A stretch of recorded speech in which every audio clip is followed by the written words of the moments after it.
Hello guys! For today's video, gagawa po tayo ng isang masarap na merienda. Ito ay ang buko pandan biko.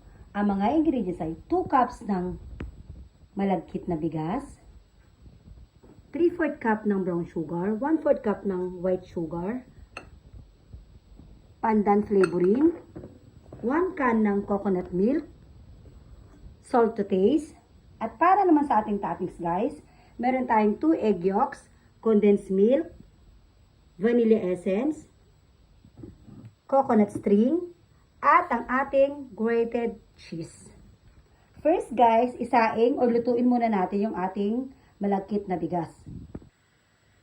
Ito guys, isaing muna natin or lutuin ating malagkit na bigas. After natin maluto ang ating malagkit na bigas, magpakulo tayo ng ating coconut oil. Piliin natin ang ating sugar. I-mix well lang at antayin kumulo. At pag kumukulo na guys, ilagay na natin ating pandan flavoring. I-mix well lang. After natin ma-mix well guys, pwede na nating ilagay yung niluto nating malagkit na bigas. I-mix well lang natin to guys.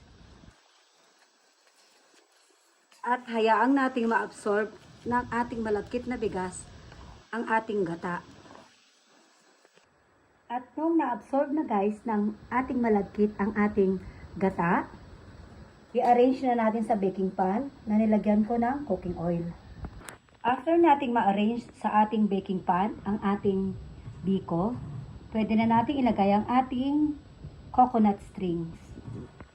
After natin mailagay ang ating coconut strings, paghaluin naman natin ang ating egg yolk, condensed milk, at ang ating vanilla. Then, i-mix well lang natin to guys.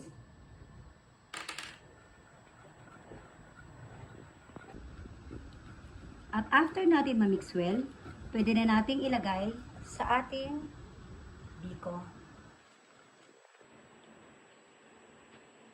Lagyan natin ng grated cheese sa ibabaw. Then, pwede na nating i-bake sa 190 degrees centigrade sa loob ng 15 to 20 minutes. At after 20 minutes ng pagbe-bake, palamigin muna natin bago natin i-slice.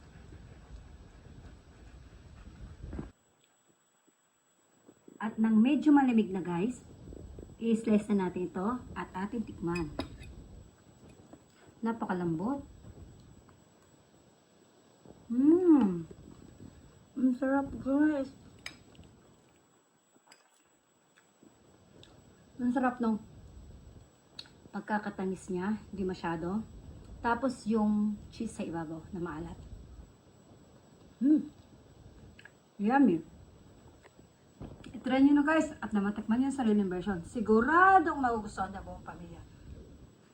Perfect sa kape, kahit sa juice.